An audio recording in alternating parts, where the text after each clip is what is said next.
Plongé dans le récit détaillé de l'histoire de Al, radiallahu an, né vers l'an 600 à la Mecque, dans la tribu noble des Quraysh, clan Banu Hashim, fils d'Abu Talib, protecteur du prophète, et de Fatima bint Assad, élevé dès son enfance dans la maison du prophète, ce qui forgea sa personnalité et sa foi, parmi les tout premiers musulmans et le premier enfant à embrasser l'islam. Il avait environ 10 ans lorsqu'il crut au message transmis par son cousin Muhammad.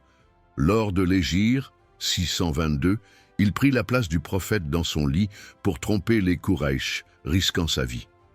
Il participa à toutes les grandes batailles aux côtés du prophète, Badr, 624, combat courageux, Uhud, 625, défense acharnée du prophète, Khandak, 627, duel contre Amr ibn Abd Woud qu'il vainquit, surnommé le lion d'Allah, Asad-Allah, pour sa bravoure, épousa Fatima Zahra, la fille du prophète Muhammad, paix et salut sur lui. Père de Al-Hassan et Al-Hussein, considérés comme les maîtres de la jeunesse du paradis, faisait partie de Al-Bayt, la famille bénie du prophète Muhammad.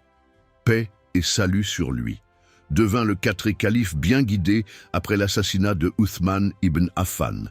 Son règne fut marqué par des épreuves et des divisions. La bataille du chameau, Jamal. La bataille de Sifan contre Muawiyah. L'apparition des Khawarij, un groupe extrémiste. Malgré ces troubles, il gouverna avec justice, piété et sagesse.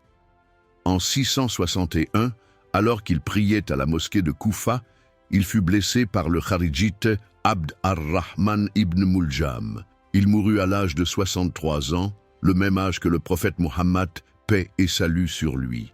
Respecté par tous les musulmans comme un compagnon proche, un héros, un savant et un calife bien guidé.